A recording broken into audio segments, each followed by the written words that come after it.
Twitless, what are we talking about today? We are talking about the Deadpool Batman crossover comic, and we could fill the whole video with the amount of credit. This might be one of the longest credits pages I've seen in a very long time. This is a crossover between Marvel and DC. It's one of those unprecedented moments that we never thought would happen again. Marvel and DC have crossed over before, but after Disney got a hold of Marvel, there was a kind of this feeling that this would never ever happen again, but it did. And so this one shot, Deadpool meets Batman with Zeb Wells and Greg Capullo. But on top of that, there's a whole host of other crossover backup short stories, some of which are like even just a couple pages long. But we've got people like Kelly Thompson, we've got people like Kevin Smith, Adam Kubert, Al Ewing, Dyke Ruin, Frank Miller does like a 3-page story. Like it's just Ryan North and Ryan Stegman. It is just a whole ton of people who just all combined to mash together Marvel and DC characters into a amalgamated universe, essentially, for this one shot. Now the lead-in story, of course, is going to be Deadpool and Batman crossing over. It's the longest one, and Deadpool just crashes through the window and says, "Hey, Bruce Wayne, do you got anybody you want killed?" And this leads them on a romp that involves Deadpool getting into essentially a insane off with the Joker to see who is actually the king of crazy. And so that is the basic pitch behind Batman versus Deadpool. And the rest of the stories, I guess we could talk a little more about them as we go on. So my hot take on this, reading through this entire series is particularly the upfront issue. I'm not a big fan of the character Deadpool any longer, and I really think that people have exhausted interesting ways to utilize him. If they're going to do a mashup with Batman and Deadpool, and they want to make this their big, tentpole selling point of look at these two very fascinating characters. They have all this lore and all this potential and all this depth, and it's just relegated to random encounters where Deadpool swoops in and thinks he catches Bruce Wayne jerking off, for lack of a better term. Yeah. I'm over it. I'm over it. Okay, the gag has been worn so thin at this point. Can't we have any meat on the bone whatsoever with this character? I think the only thing that was interesting that came out of it is that there's an interesting dynamic between him and the Joker, where they are both very similar and could Yeah. both be appropriate adversaries for Batman. Both of them, would fill the role nicely. And I just think maybe have Deadpool be the new Joker, and that would be a much more interesting way to start off the entire storyline, give a good setup for why that's the case, and give us a good issue going through that process rather than leaving it just for the climax and for an awkward, fight scene to just abruptly end the whole thing. That's interesting. That's certainly a hot take.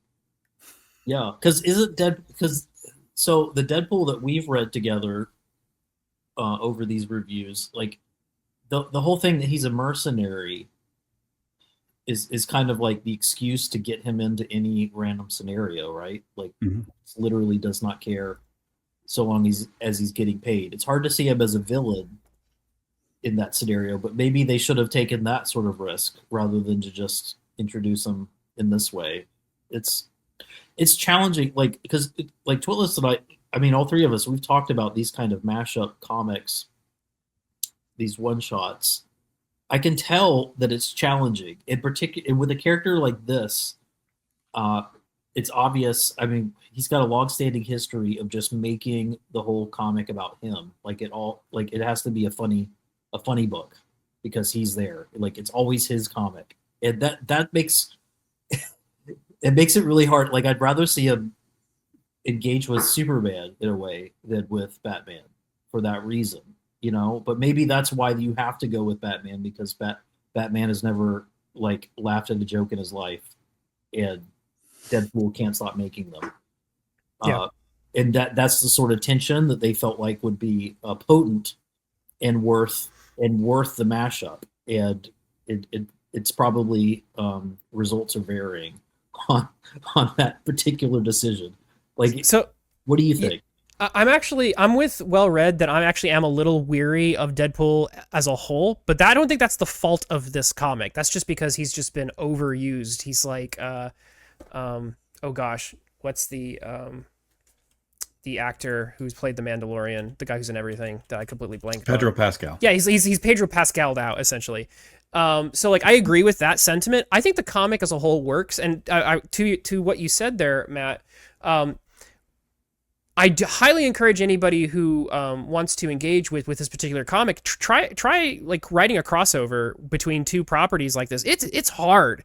I'm currently working on one with some guys we hung out with at Heroes Con, and trying to make Marvel and DC. I just want everyone to understand that this is a monumental challenge because these are not just characters in a story; they are brands. They are trademarks. And because they are brand representatives of two competing companies, writing this story was not just a storytelling adventure. It was I imagine it was a business negotiation, and business negotiations that literally had plot specific elements to them, as in you cannot show Batman losing in a fight to Deadpool in a hand-to-hand martial arts combat. That would probably be like spelled out. You're not allowed to write that. And so there would be these moments where like you have to portray these characters in certain ways, and certain, like I'd imagine in this comic that has so many stories in it, like the amount of lore Bible stuff that had to be negotiated between Marvel and DC must have been insane. I'm kind of like, my brain's kind of like hurting just thinking about some of the things that I can suspect were going on. What's very interesting is I think you'd think that Disney would be the one that is more stricter on that, but when you read through most of the stories and you see how the characters are portrayed, Marvel is actually being more generous to DC in this entire comic. Most of the time, the edge in a fight, or the edge in the ethical high ground, or the edge in just storytelling is often given to the DC character. In many of these instances, Batman is shown to kind of be better at fighting than Deadpool, and better at fighting than Wolverine when you have Frank Miller writing two characters he's very well known for. And Wonder Woman is shown to be one of the forces who kind of encourages Steve Rogers to not kill Hitler. That's a thing that totally happens in this book, by the way. And so it's definitely wild, just the amount of content you get in this one.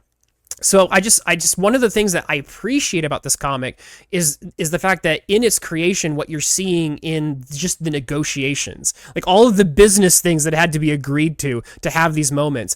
And I again, like I said, I do concede that Deadpool has worn out his welcome, but that moment, the comic's actually a little self-aware of that, and so when he's interacting with Jim Gordon like has some zingers that basically imply, you're irritating, and I'm just going to dismiss you.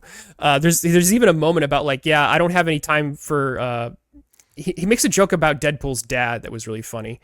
And I cracked up at that. So like it's interesting to see like how this book is put together, and it's definitely a book that is informed by that knowledge of what this is, which is I think a fairly monumental negotiation, not just between like Marvel and Sony for the MCU, but two competing trademarked companies to come together and put something together like this. Did we want to address, the creator and originator of the Deadpool archetype that's actually represented here? Like this, we've come so far with this character, and there's been all of this question about, who deserves to be on the credits page whenever you're utilizing the character in different properties, in different media, and film, for example. But when you see him here, this is 100% the character that was given to us by Joe Kelly. And whatever seeds were planted there for who he would ultimately be, the three-dimensional representation that we see living on and breathing on the page today is Joe Kelly's rendition of the character. So I'm fascinated by the fact that that's the one that managed to persist and survive to the point where we're just sick of him to be so obnoxious and annoying after all this time. But it's the one that endeared the longest for whatever reason. So for all his faults, as Deadpool. At least, Joe Kelly was able to give us a representation that managed to span decades of entertainment.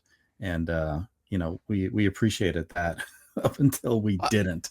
I'll be honest, I think the backup stories, some of them, even some of the short ones, actually really enraptured me way more than the Deadpool one. The Deadpool one was serviceable.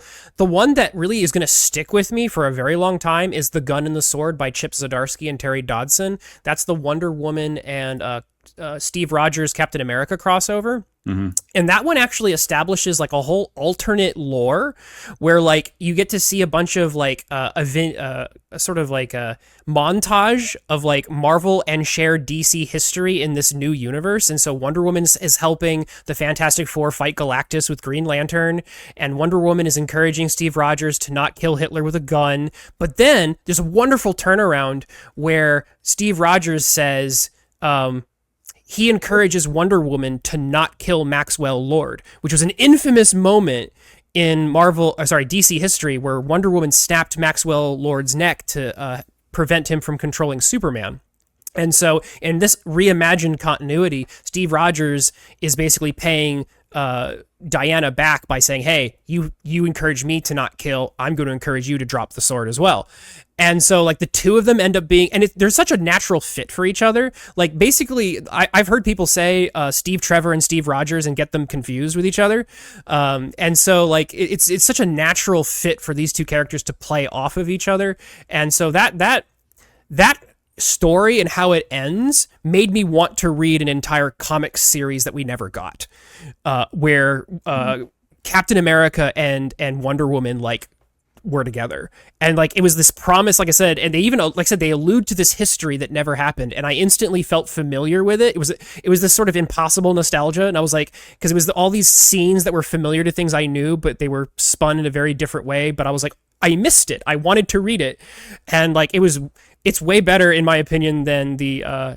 It will last a lot longer for me than the Deadpool Batman story.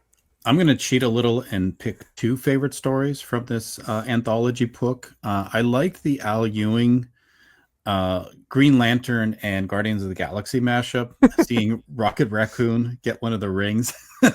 But then he goes around with a gun and like he shoots Sinestro instead, and just kind of doesn't even utilize the powers in the way that they're intended. So it was pretty humorous. I enjoyed it. I enjoyed his telling of that story. But then I'm also going to have to choose the Frank Miller story, and I know that's probably surprising for a lot of people. A lot of people have said that Miller is probably not at his peak, at his prime anymore with a lot of the storytelling that he produces, a lot of the art that he produces, and you can kind of see that here where there's large paneling. You can tell that he didn't spend a whole lot of time in developing the story that's presented here. What I enjoyed about it, though, and I think that this is innate in Miller's talent, is that it's very visceral, and he's able to make a story emote even when he's not making any effort to tell one whatsoever. And that's something a lot of writers will fail at with all of their technical craft and their ability, but he exudes so much natural talent that even at his lowest ebb, you can still feel the experience that he's trying to convey with the simplest possible messaging. He's given just a few pages. It's just a cheap little fight scene. And the experience is still very impactful with the language, with the color, and the physical motion of the characters as they're presented, going through the course of this fight scene. So I still have to give credit to Miller for being able to deliver, even when not called upon to do so. That's really sweet. Well read.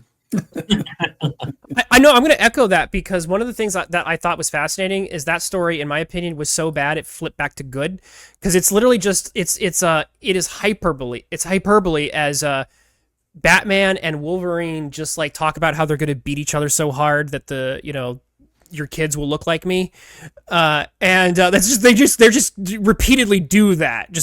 That's what the story basically is, and then Batman just kind of has the edge at the end. But what's fascinating with this one is it's Frank Miller versus Frank Miller, because Frank Miller has well-known Batman stories, and he's definitely writing in the sort of Dark Knight kind of vein here, or drawing it that way.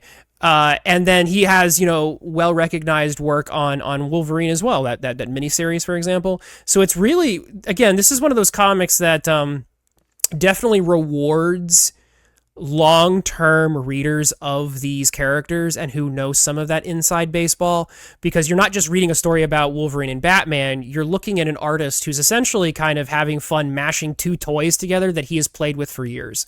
And he's having some fun, because that's what this comic's meant to be. You're not supposed to take it seriously, so Miller doesn't take it seriously. He's written well-recognized versions of both of these characters that people will often put on top 10 lists.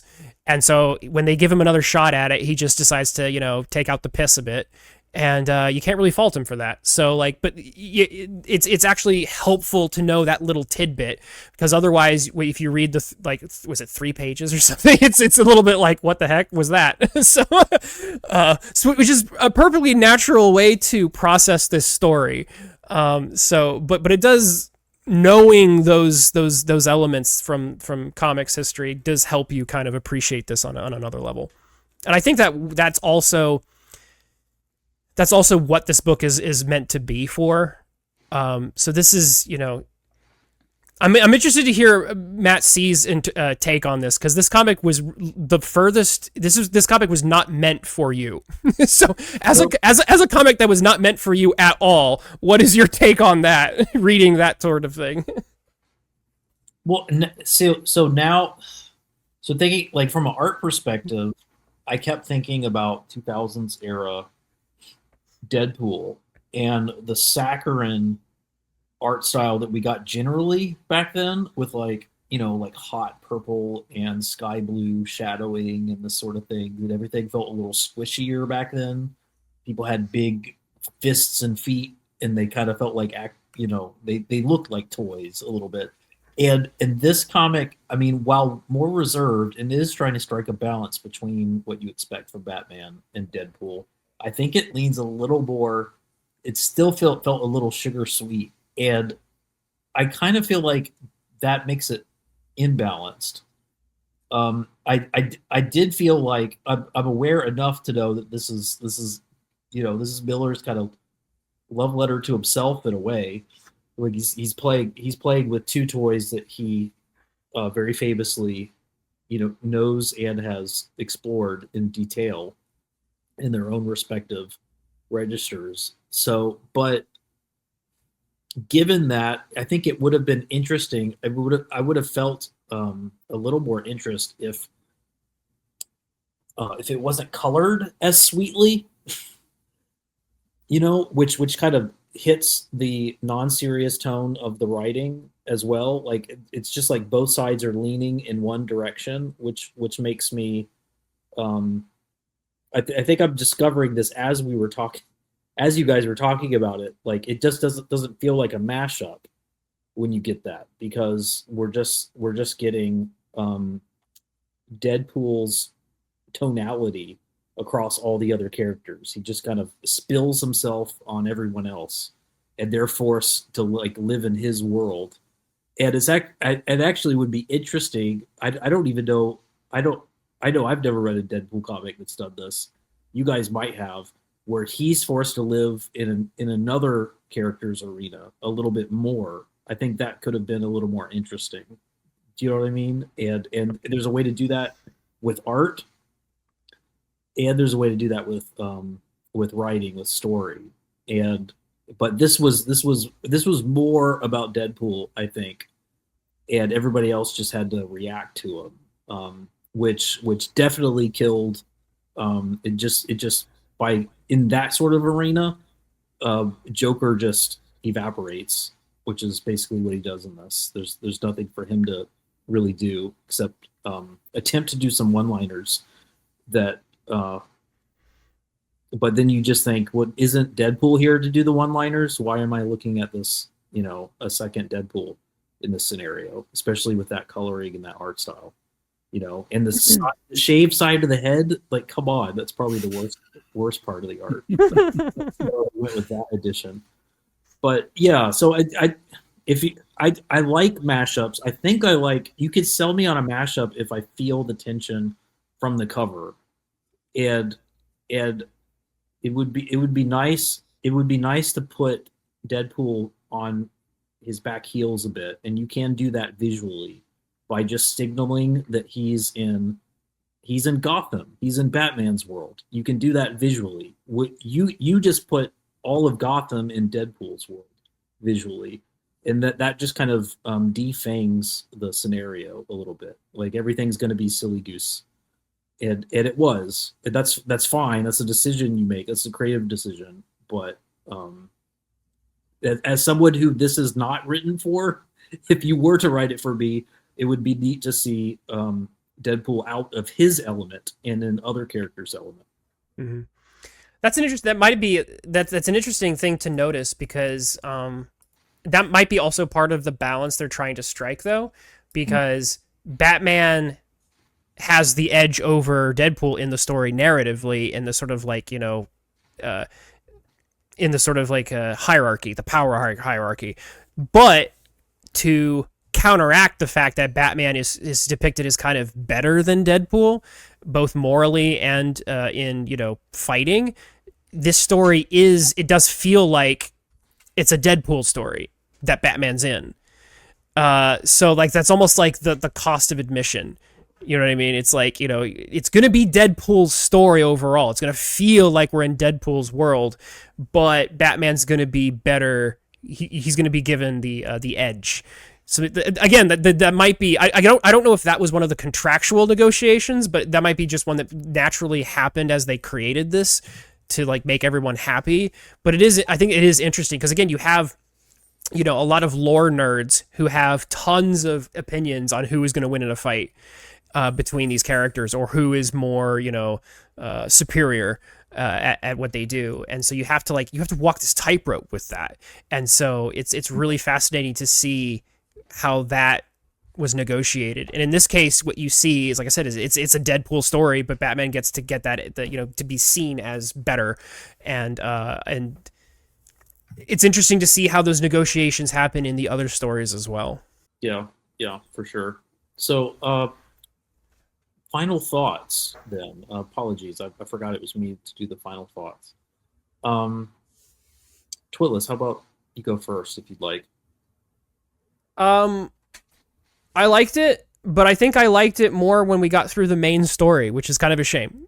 Because the main story is the one that's the longest, and clearly the one that you were meant to come. Like it was the main attraction essentially, and the main attraction I found to pale in comparison to some of the other ones. So if you're coming here specifically for Batman v Deadpool, I'm kind of like, eh. That might be just because I've also tired of Deadpool. But as a comic itself, I definitely think it's worth it to pick it up. This is one of those very rare events. Godzilla's been crossing over with everyone under the sun, so like it's crazy how much he is getting mileage. But Marvel and DC crossing over, that's rare. So it's nice to see it happen. I hope it continues to happen. I would totally, by the way, pay for an entire series of Wonder Woman and Captain America. So if you set a story in that continuity, I will show up from issue 1 onwards. I'll buy them all. So I hope that some of these could maybe be made into more. You always hope that something can be made more of this. Deadpool, Batman, one shot, whatever. I could take it or leave it. But some of the other stories here are actually quite good. Mm-hmm. And how about you, Well Read? Yeah, I'd agree that for Green Lantern, Guardian of the Galaxy mashup, I would be there too on deck, as long as Al Ewing is writing. But yeah, the main story it didn't really offer very much up until Joker and Deadpool started to interact, which I thought was the more interesting character dynamic. I didn't find his interaction with Batman all that interesting. I know both characters are very significant for both companies, both very action oriented, and and beefy and getting into lots of fights. In terms of who they are as characters, Joker and Deadpool are much more natural pairing, I think. The other anthology stories, there were some really profound misses there. Like there was a Lobo story that just had no right to exist, in my opinion.